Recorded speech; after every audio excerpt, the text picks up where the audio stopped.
Hello, Class 6. This is Chapter 7 Getting to Know Plants. We have learned in our lower classes about the different types of plants, isn't it? So, if we go out, we can find different sizes of plants. We can see very small plants, we can see medium sized plants, we can see huge plants, we can see plants on other plants, isn't it? So, we find a variety of plants. So, depending on the size, plants have been categorized into three types. Okay, what are they? They are the herbs, the shrubs, and the trees. These are plants which have strong stem, which can stand upright or erect on their own. There are some plants whose stems are not straight. They are not able to stand erect. Okay, these are plants with weak stem. There are two types of plants which have got weak stem. We call them as creepers and climbers. Let us first see the herbs. So, what are herbs? You can see the picture of herbs. All these small plants are called as herbs. Okay. So, they live for only one or two seasons. These plants grow up to only a few centimeters in height. Their stem is very thin and green. We can easily break it. Examples are spinach and coriander. All of you have seen coriander, isn't it? How is its stem? It is very small plant, isn't it? A few inches only tall, and the stem too is very green and tender. We can easily break it with our hands itself. And these type of plants are called as the herbs. Spinach. What is spinach? Palakire. In fact, all greens qualify as herbs. Okay, so these are the herbs. Let us move on to the next category of plants, that is shrubs. Shrubs are medium sized plants, not very small like the herbs, but not very big like the trees also. Their height is up to 1 to 3 meters. They live for few years. They don't die very soon. They live for few years. So once you plant a shrub, it will be there for a few years. And their stem is hard and woody. So we cannot easily break it as we did for herbs. Most of your garden plants qualify as shrubs. Your rose flowers, then your jasmine, hibiscus, lemon, most of these plants qualify as shrubs. Let's move to the next category of plants. Those are the trees. What in Tamil we call it as maram. Okay. So as you know, they are very big plants. They have a main stem which we call it as the trunk. In the picture you can see a coconut palm. It has got one main trunk. It is unbranched. There is a single main trunk. Most of the plants will have a single main trunk, but it will give rise to branches. The coconut palm and the other palm tree, okay, they do not have any branches. They just have a single trunk. Their trunk, if you see, is very thick, hard, and woody, and it may bear branches, and the branches eventually will have leaves. So, best examples of trees are mango tree, coconut tree, etc. These, like shrubs, also can live for many years. In fact, there are trees in this world which have been there for around 4,000 and 4,500 years. Okay, these are the giant sequoia trees in California, in the US. So, these are big trees which have been there around for not one or two but 4,000 years. Let's go to the next category of plants, that is the climbers. Climbers, as I told you, have weak stems. So they cannot stand straight on their own. So they need some support. You remember when you were small, when you were just beginning to walk, you could not stand straight. So you held on to your mother's hand, you held on to the sofas, the chairs, or those small walkers would be there. You would hold on to them to walk, isn't it? So these plants are also like that. They need a support to stand straight. But you need something to hold on to this support, isn't it? So these are the roots and the tendrils. So how does the climber hold on to the support? With the help of climbing roots and tendrils. Okay, we learn more about these in the next few slides. Examples are money plant and grapevines and even piper beetle. Money plant everybody knows.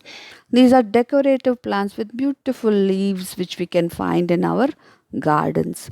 Grapevine, grapes. Okay, some of you might have seen at least pictures of grape vines. So they are called vines because it's a climber.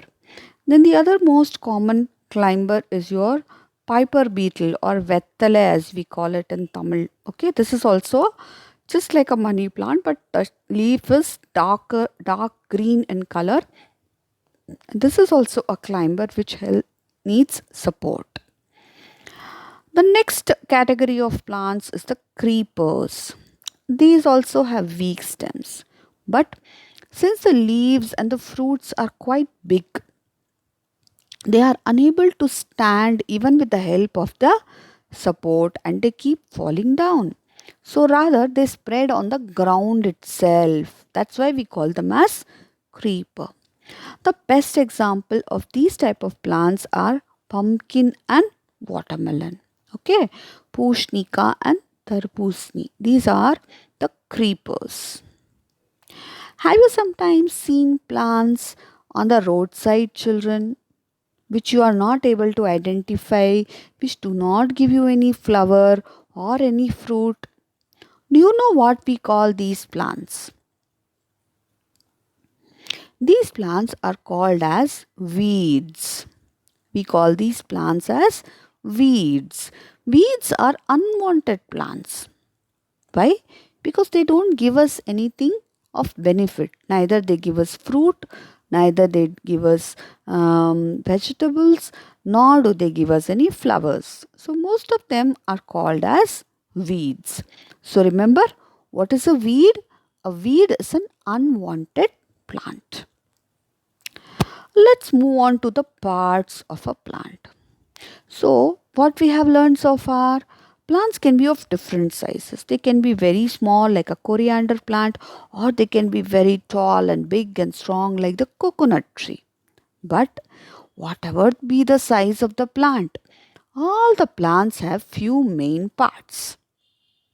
There are basically two parts of the plant. What are they? They are the shoot and the root system. What are they? They are the shoot and the root. So the part of the plant which is below the soil is called as the root system. The part which is above and which you can see is called as the shoot system. So each plant will have the root system below the ground and the shoot system which is above the ground. If you see the parts of the plant, we have the root. Okay, the first is the root. What does the root do? It absorbs water and minerals. Then you have the stem, which actually is the support of the plant. It only bears the fruits, the leaf, and the flowers. The leaf is the green colored flat structure which does the most important function of photosynthesis. Then there is the flower which helps in reproduction, and flowers only form the fruit. So these are the different parts of the plant. Okay, let's move on to the next slide. Let us now take one part of the plant at one time and study this in detail. What is the function of the root? Root, as I told you, is below the soil. So it fixes the plant to the soil and helps to keep it erect or stand straight. If the root were not there, the plant would not be standing straight. So almost all of them will become creepers and climbers. That's why roots are very, very important because they fix the plant to the soil. Next function that the root does is absorb water and mineral. So first function is it fixes to the plant to the soil, and the second function is it absorbs water and mineral. These two functions are done by all the roots. So anywhere the root is, it may be it a herb, it may be a shrub, anywhere it is, all the roots in all the plants will perform these two functions. Apart from this, some roots are doing some special functions. Okay, they are modified. Modified means what? It means changed. Okay, have you seen special people drive vehicles, two wheelers? Do their two wheelers look like ordinary two wheelers? No, they have extra wheels, isn't it? So, what we have done, we have taken the same scooty and modified it, changed it. So, there are roots which perform some special functions. Apart from the usual function of fixing the plant to the soil and absorbing water and mineral, they are modified or changed to perform some special functions. And let us see what are these functions. First thing is they give support. They give additional support. For example, the prop root of banyan and the stilt root of the maize. Okay, banyan tree, have you seen? Alamaram, you can see roots coming from the branch. Okay, eventually they come to the soil and attach there, and they become so big and strong that they begin to look like a branch. So these are called as the prop roots of the banyan. Okay. Similarly, maize, if you see, மக்காச்சோளோட செடி நீங்கள் பார்த்தீங்கன்னா அதுக்கு கீழே roots வரும். First notes இந்த ஏரியாவிலேருந்து இந்த மாதிரி roots வரும். These roots are called as the stilt roots. What do we call these? Stilt roots. So we see them in the maize plant or the makkachol. Okay. So the first example of giving support is the prop root of the banyan, and the second example is the stilt root of the maize. Some other roots store food, as in beetroot and then carrots. Okay. Beetroot and carrot become all swollen and store food. So this is also a special function. Some of the roots help in climbing, and thus they are called as the climbing roots.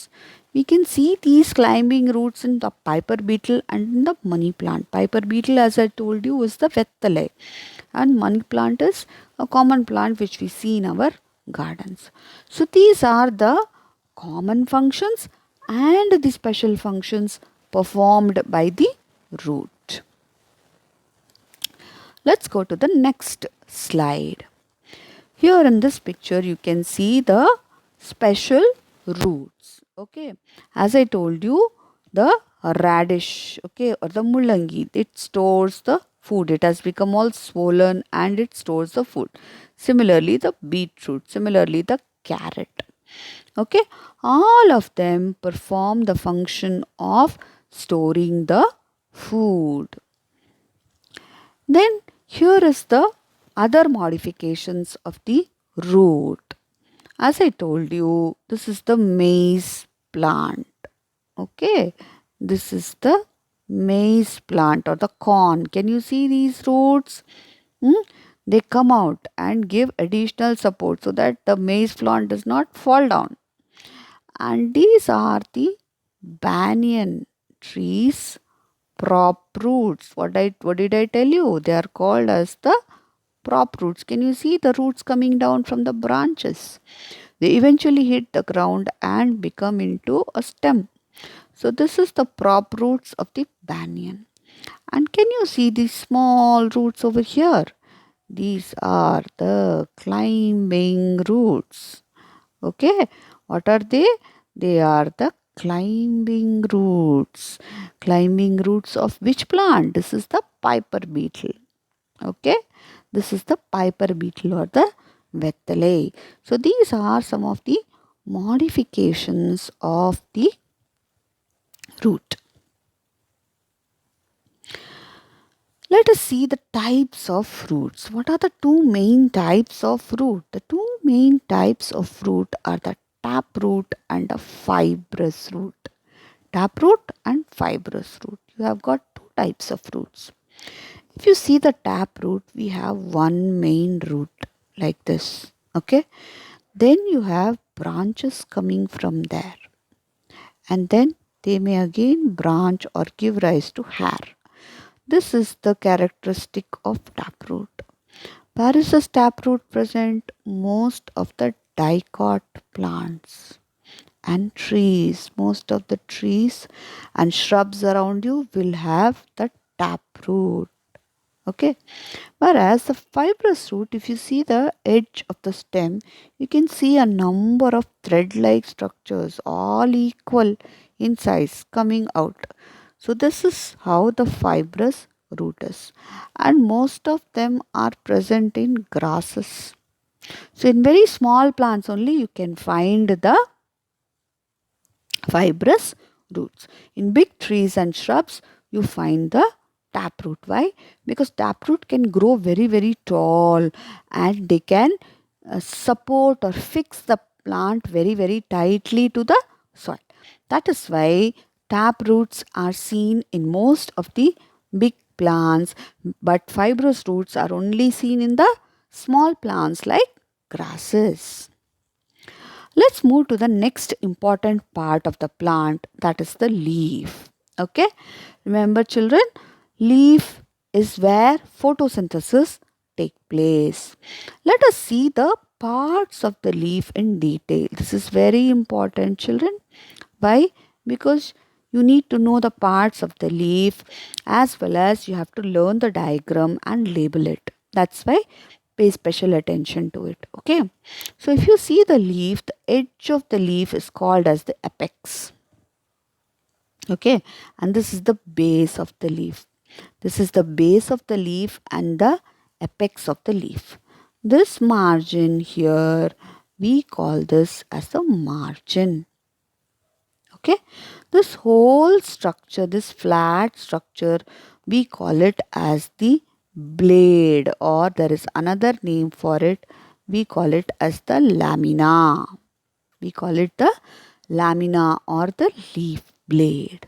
Okay, this whole green structure, this flat structure is called as the lamina or the blade. If you see in the center, you can find one line. Okay, the picture is not clear. Let's erase it now. Yeah, you can see this mid vein. Okay, this is called as the midrib. Okay, it starts right from the base and goes to the apex. This is called as the midrib. The midrib will give rise to branches or secondary veins, which again will give rise to another vein, and they form a network. Okay, so we learn more about this. The lamina is attached to the stem. Here there will be a stem. Okay, the lamina is attached to the stem with the help of a small stem, and we call this stem as the petiole. Sometimes in some plants near the base of the petioles you can find two leaf-like structures. We call them as the stipule. Okay, so what did we learn? What are the parts of the leaf? apex, the edge of the leaf is called as the apex. This whole edge is called as the margin. Okay, this whole green portion of this leaf is called as the blade.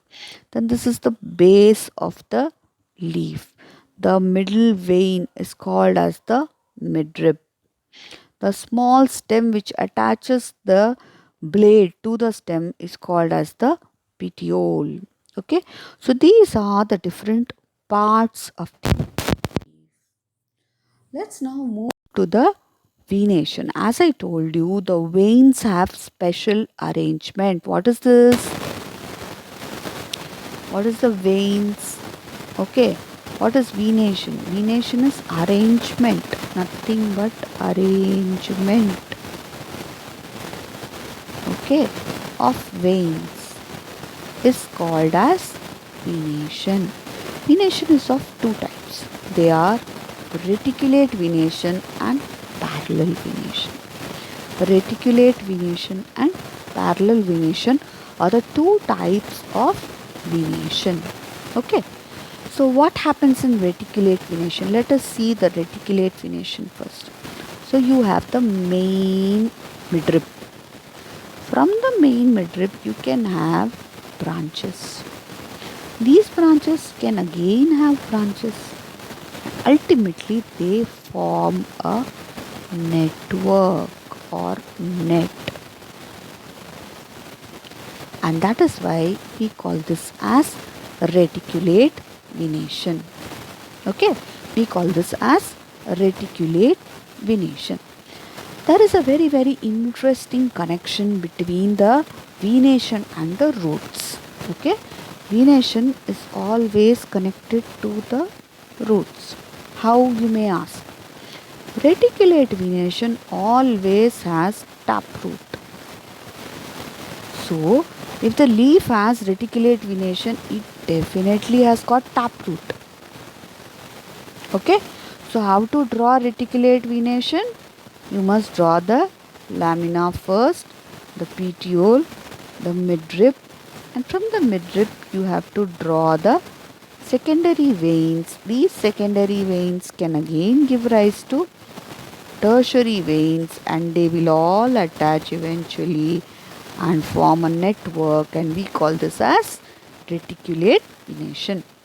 Reticulate venation, remember, always will have taproot. So where can you find reticulate venation? Reticulate venation is seen in most of the trees and in dicots. In 5th standard you learnt about dicots and monocots, isn't it? If the seed has two cotyledons, it is called a dicot. So dicot plants always will have reticulate venation and taproot. All three are connected. Reticulate venation, dicot and taproot. All these three form a group. Okay. Now let's see the parallel venation. What do you understand by parallel venation? How the veins are arranged. So you see this mostly in grasses. You may find a midrib or you may not find a midrib. But the other veins are always running parallel to it. That is why we call it as parallel venation. Okay, we call this as parallel venation, and we see this in grasses. Most of your cereal crops, your maize, rice, wheat, all these crops, we can find the parallel venation. And what kind of root does parallel venation have? It is always fibrous. Okay, so parallel venation, monocot. One second, let us erase this. Parallel venation, monocot, and fibrous root. They are always present together. So if a plant has parallel veins, it is a monocot and it has got fibrous roots. Okay, there will be a lot of questions based on this in your tests and in competitive exams. So please pay special attention to these. Okay, let's go to the next slide. The functions of a leaf. So, what main function of the leaf? The main function of the leaf is photosynthesis. This is one of the most important functions because life will not exist. Okay, life will not be there if photosynthesis is not there. So it is also called the kitchen of the plant. What happens in the kitchen? Food is made in the kitchen. Since leaves do photosynthesis and make food, that is why they are called as the kitchen of the plant. Kitchen of the plant because it makes food. Some leaves also store food. For example, cabbage and spinach. Cabbage is mutekos and spinach is all greens in fact. Store food and that's why we eat them, isn't it? There are there is another interesting modification of the leaf and it is that it helps to reproduce. It helps to reproduce. For example, the bryophyllum plant. Okay, I'll show you in the next few slides. Let us discuss photosynthesis in detail. What is the process of photosynthesis? You've learned this in your lower classes. It's very easy. So what's happening? Carbon dioxide combines with water with the help of sunlight. This takes place inside the leaf. This process is called photosynthesis. What is formed? Glucose or sugar or food in the form of glucose is formed and oxygen is released. So, what is the process of photosynthesis? The plant, with the help of sunlight, carbon dioxide, and water, makes food in the form of glucose. In this process, oxygen or O2 is released. And where this whole process takes place? The whole process takes place in the green leaf. Okay, so you can imagine the green leaf as the vessel in which cooking takes place. Your rice and water is carbon dioxide and water, and the cooked rice is glucose. Okay, as steam comes out, that is the oxygen. So, this is how plants make their food by the process of photosynthesis. So this is the bryophyllum leaf that I was talking about. Okay. In the previous slide, I told you some plants, some leaves can reproduce. They can give rise to new plant. You can see at the edge of this new plants, small plants are there.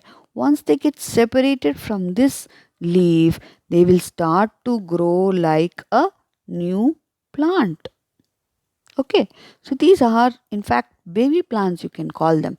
Once they are separated, they will grow individually into a new plant. So, this is the leaf of bryophyllum which helps in reproduction. Let us move on to the stem of the plant. Okay, the stem of the plant. What does the stem of the plant do? The stem of the plant transports water and minerals. Okay, remember the root absorbs water and mineral, but it has to be transported to all the parts of the plant, isn't it? That is done by the stem. They bear branches, fruits, and leaves. They act like a hanger which supports other parts of the plant. The stem also helps to keep the plant upright. So, how can you tell that stem only conducts water or it is where the water passes? So, we do a small experiment. We have taken three different color inks in a glass bottle. We have cut a white rose and put it in each. What is the color of the first bottle? It is red. The second one is blue and the third one is green.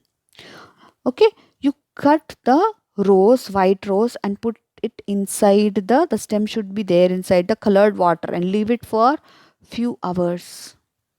Okay, you don't disturb it for few hours. You leave it for few hours.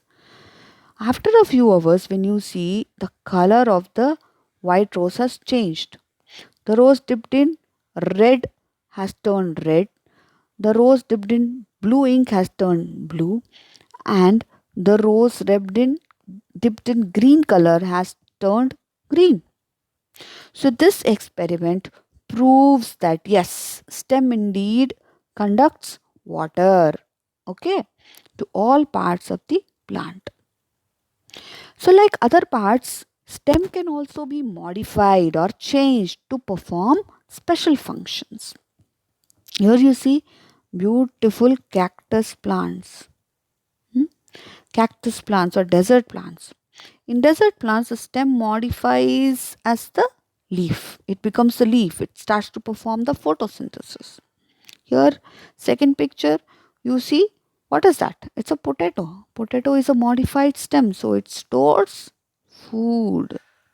So some stem stores food in them. The third picture shows you a tendril. This yellow color spring-like structure is called as a tendril. It helps to climb the support. If you take the tendril near you, it will climb, it will just coil around you. Okay, and this helps the plant to climb. So these are the modifications of the stem. Let's move to the next important part of the plant, that is the flower. Flower is called as the reproductive part of the plant. It is the most beautiful, beautiful part of the plant, the reproductive part. That it consists of four rings or whorls. Okay, so the number one is the sepal. The sepal is the outermost green color. Okay, in the bud stage, the sepal only will cover. That's why the flower you cannot see and you can see only the green colored portion. We call this as the sepal. Okay, the second one is the petal. The colored portion is called as the petal. This is the most attractive and colorful portion of the flower. The next is the stamen or the male reproductive part, and the female reproductive part is known as the pistil. So all these four parts make the flower. Each flower will have these parts. Okay, no flower will be there without these parts. Some exceptions are there, but they are very rare. So if you see the detailed portion of the stamen, what is the stamen? Stamen, as I told you, is the male reproductive part. So if you see that there are two main parts. The one is the anther. So the yellow colored portion at the tip of a stem like structure is called as the anther, and the stem itself is called as the filament. If you cut open it, you can see pollen grains. Have you seen those yellow dust like structures in a flower? They are called as the pollen grains. So the stamens produce pollen grains. This is most important. Stamens produce pollen grains.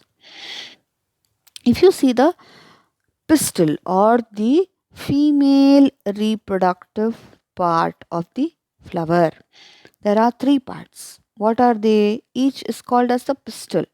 One flower can have more than one pistil. Okay, so the outermost part is called as the stigma. Below it you can find a small tube-like structure. We call it as the style, and the base is a bit swollen structure. We call it as the ovary. The ovary contains the ovules. The ovary contains the ovules. So this is the structure of the stamen and the pistil. Now, there is a very interesting question. We call it that the flower is the reproductive part. So how does it reproduce? How are seeds produced? Okay. So we saw the flower. So this is the anther which produces the pollens. Okay. The pollen of one flower is deposited to the stigma of the other flower. How? With the help of bees, insects, or it could be wind, or it could be water. Okay. So what happens? So, wind, water, or insects. They carry the pollen to the stigma. This process only is called as pollination. This is called as pollination. So, pollen from one flower is deposited onto the stigma of another flower with the help of wind, water, or insects. This process is known as pollination. This is a very important step because fruits will not be formed without pollination. So, once the pollens have been deposited, what will happen? They germinate, they go inside. The pollens go inside the ovary and they combine with the ovule. Once these two combine, they will be forming the fruit. If they are unable to combine, this fruit is not formed. Okay, so here on the right side, you can see a picture of a tomato plant. This is how the flower of the tomato plant looks. Once fertilization is done, the sepals will dry, fall down, the petals will dry, fall down, and the ovary, the basal ovary, changes into the fruit. So the ovary changes into the fruit. Okay, and the ovules which were present inside the ovary, they turn into the seed. This process is only called as fertilization. So this is the pea flower. So pea flower has changed into the peas. Apple flower has changed into an apple fruit. So the flower basically changes into the fruit. Okay, so the flower changes into fruit. So this is how fertilization will take place and the fruit will be formed. Why fruit is important? Because fruit carries seed inside and these seeds when they fall onto the ground will only give rise to new plants. That is why seeds are so very important. Okay. All about this lesson, children. It's a big video, but you please watch it again and again till you understand.